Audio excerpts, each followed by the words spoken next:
this is something that's close to my heart. This is something that I build up here, and the Buffalo Bills are going to be taking on the New York Jets on Sunday. It's a 4:25 Eastern game. It's the final game at Highmark Stadium for Buffalo. 53 years. And this stadium's obviously been called Rich Stadium. It's been called Ralph Wilson Stadium in the past. It's always going to be Rich Stadium for me. I grew up in Western New York, and this is exciting stuff. One, the Bills are wearing some really cool red helmets. They're bringing it back. Josh Allen doesn't look like he's going to be playing. He's going to keep his start streak alive, though. You know he's going to play at least one snap to keep his start streak alive and to show off him in that red helmet. Because if you know anything about Josh Allen and the reason why the red helmets are coming back is because he would wear them at training camps for the last 2 years to kind of tease the return of the red helmet. And that means a lot to the Bills fans. It does, the ones of Western New York. But the memories of Ralph Wilson Stadium or Rich Stadium or Highmark, whatever you want to call it, has been super impressive. My first game there was in 2003 with my dad and my brother. Super impressive stuff. My final game there, I haven't been there in quite some time, leaving the East Coast to join the military and then have got out of there. 2013. So 10 years of Bills games that I really enjoyed, had a really good time. Got to start it with my family, with my dad and my brother, got to end it with my wife. Really, really cool stuff. But they get to do it against the Jets, the worst team in the world. And I'm excited to beat them by 90. Yeah, I think that the story side of that is really, really neat. And we talked about this, both on the show this week and off air a little bit too, like just what football means to like people that go to these games consistently. Obviously, you can talk to people anywhere. It's like, oh, there's a football game on this weekend. I don't know how those people live their lives, to be completely honest. It doesn't sound like a life that I want to live. But you got people like you, and this is what makes football so special, that go to the games consistently, and it's a huge part of their upbringing.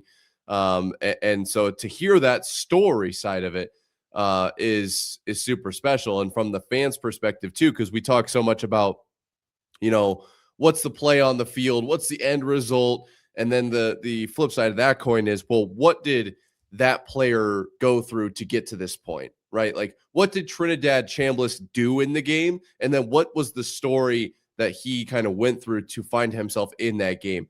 What about the thousands of, tens of thousands, hundreds of thousands of fans that saved up all season to get to go to that game? And it was an unforgettable experience. Or the first time that, like as an Iowa State fan, the first time I went to a game and I knew that I was going to be an Iowa State fan forever. There was just no changing that. Like, once you permanently alter somebody's brain, like, there's something really special about sports in general, but football and in the history of each individual, basically, person associated with it, like fans, players, coaches, everything about it. So I saw that you put that tweet out, you put it on Instagram as well, and I'm all about that. That is exactly what sports are about, and we'll see if it comes into effect in the actual game.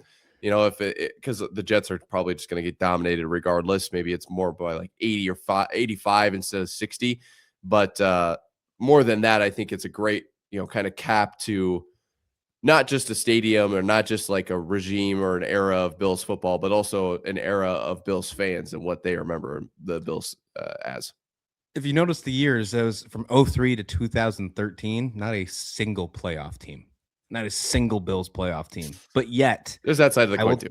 I will tell you this, but yet probably 90% of those games were still sold out. Still 70,000 people strong inside that stadium. The Bills Mafia thing, it's kind of new. The jumping through tables, kind of new. When we started off the tailgating back in the early 2000s, then we started off. Obviously, the Super Bowl runs of the 90s is one thing, but when I started it off, that wasn't a thing. Now, tailgating was still a thing. Don't get me wrong. Right. The parking lot next to Ralph Wilson Stadium, Rich Stadium, what was called when I was going, was a complete mud bath, but you paid $5 to still park there. You park in people's houses and they let you use their bathroom because they're a walk away from the stadium. Like, the community in Western New York is super cool. Don't get me wrong. Looking at this Bills squad, kind of putting it all around together, Josh Allen's going to sit. They're going to sit a couple of their starters. That seems like it's going to be the actual kind of play for a lot of AFC teams to get into the playoffs. And it sounds like, I don't know if this is true or not, but it sounds like that maybe because you're resting your starters, you are, dare I say, assuming to lose. Now, I think you could rest all your starters, maybe call out some players from, I don't know, the 1990 Bills teams with the record, with the ages they have now, like Bruce Smith in his 60s. I think he could probably still beat the Jets right now. But there's a couple teams, a couple teams that are resting their starters and potentially could lose and move down a seed. And if that would mean that's the case, that means they'd be the 7th seed and they take on New England. Do people think it's a better path to take on the Patriots instead of the Jaguars? No. I think people do. You now, as a What? Patriots fan, I know you're a Patriots fan, but I think a lot of people think that there's a better route right now. What would be the rationale behind that? Jacksonville's offense has been super impressive. Liam Cohen is definitely So is making Drake them a May. scary team. Houston has been a scary team too, and that's another thing. Houston could technically still win the division and become that 3 seed too. I think Houston is a legitimate, like, you don't want to play Houston. You don't want to play the Patriots. Yeah. I personally don't want to play New England until the AFC Championship game as a Bills fan. Like, I think the perfect You want setup, disappointment that late in the playoffs? see, here you go again. I think it would be perfect, to be honest with you, is that if the stars aligned, Oh, it'd be cool. and the Bills and the Patriots were at the AFC Championship game. Because, like, we keep seeing this narrative over and over again about the Bills can't get through the Chiefs, whatever, right? The Chiefs aren't there this year. But who's the other team that the Bills have never been able to get past during the Brady years? The Patriots. I think Brady was like 31-3 or something against the Bills. It was insane. Against them. So how cool would it be if those teams went off against each other? And either you have the answer of the torch has been passed. Drake May has taken over the AFC East, not just by winning the division, but taking them down in the championship game, or the Bills take down their biggest foe. As much as you want to believe the Chiefs are the biggest rivalry, no, the Patriots are, and get to the Super Bowl. They finally get to that next step, something that Josh Allen hasn't been able to do. And can they get their first ever Super Bowl? I think that would, storyline wise, be super cool. Yeah, I mean, I think storyline wise, it's an A+. It's a home run. It's a everything you could ever ask for. But I mean, I just don't think the Patriots are a team you want to play. I guess here's the perspective I would say. If you are the Bills, you probably would rather play them later so that some of this legal stuff has some time to sort itself out. That's true. That's maybe wild. Maybe you don't play as many of the actual players. But I would say from a perspective of, like, do you want to play the Patriots? No, you don't want to play them, because if you play them later, maybe they lose to somebody else. I think that's unlikely. But, like, this Patriots seems legit. The fact that someone is rationally thinking, like, yeah, you know what, we want the Patriots instead of anybody else. Like, I think the Patriots are one of the best teams in the NFL. Like, I don't think that's Drake May is the MVP.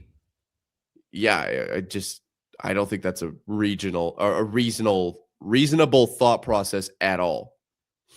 Well, hang on a minute. The Patriots have only won a couple of teams against winning records, right? Well, I guess we'll see. Are they frauds? That's the whole game now. Everybody's a fraud. As much as I want them to be frauds, I don't think they're frauds. They look good, man. They look incredible. And when you look at their EPA, which is a real solid, metric that can kind of sift out especially when it's adjusted for opponents, they still hang in there. They're not in the middle of the pack. They're not, a really good comparison that I feel like it's easy to draw is to would that be 2023 Vikings? Or is that 2022? 22's Vikings, yeah. Like they were what, 10-2, then they lost the Giants in the first round, but their EPA was just really mid, like really right in the middle of the pack. The Patriots lower than that, like in the 20s. The yeah. 22nd, I believe their EPA offense was, yeah. I don't know what Iowa State's are. I think it's like 7 offense and 11 defense or whatever. So at least in the top half in both. Is it a home run hit 1-1? No, but it's not like they're terrible and they're just somehow winning these games. Iowa State's not in the playoffs. I think you said Iowa State instead of New England, but my apologies. It's all right. Yeah, I didn't even notice it. I'm so busy thinking about the numbers, man. The numbers, I'm not a number. The transfer portal's wide open too. It's a wild day. Here's my final thought here before we get out of here. There's no Mahomes. There's no Lamar Jackson potentially. There's no Joe Burrow. Yes, there's Drake May. Yes, there's Trevor Lawrence. Yes, there's CJ Stroud. But if the Bills don't win the Super Bowl this year, is it ever going to happen? Like, is this the window? Is this the one? Is this the moment for them? It's a better question for you, maybe, because you're the big Bills fan. Is this roster constructed to be able to handle another 2-3 years? Because you're right, the stars are aligning for as far as what the actual playoff picture looks like in the path that they'll have to, take on to get there. But, from a roster perspective, is this kind of a one and done? How closed is this window? I think you got to make it. I think it's got to happen. I think you have to. I think this is the year. If not, I think it starts getting really, really, really shaky.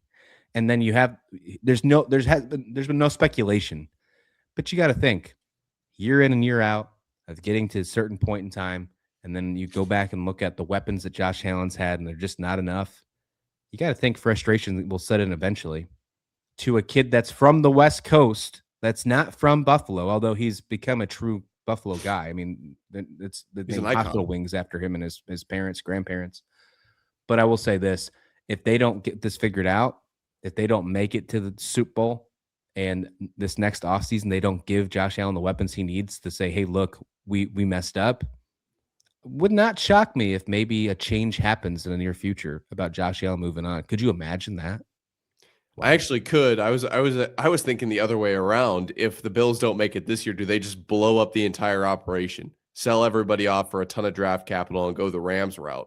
No, I don't think you will ever see the Bills blow it up until they absolutely have to. Because if you remember from They're going to hold on to the 1999 to grenade too long. 2017, that playoff drought was big. They are going to milk this bad boy dry as long as they possibly can, and they're not going to get rid of it. No, so I think I'm more certain on that than the latter of, if they don't win this, if it's over. So, uh, what a wild week it has been. What a crazy way to bring in 2026. We got a fun weekend of NFL. We got a fun weekend of college basketball, more final bowl games. And of course, on Monday, we got the FCS National Championship. Be sure to check out the channel over the coming weekend. We're going to drop some stuff about the transfer portal. We're going to drop stuff about FCS previews. We're going to have some extra bonus content for you on Marv and Rauh in the morning, not as a live show, but just as some content. So be sure to check around if you are on the YouTube channel. If you haven't already, hit that subscribe button. Got plenty of stuff coming for you in the next couple days. Nick, let's get on out of here. You ready? I am ready. Let's keep this heater going, though. I mean, we are on just such a tear of good games. Why not keep it going? Yeah, I'm with you. Hey, please like the video. Please subscribe, and we'll see you back here next time right here on Marv and Rauh in the morning.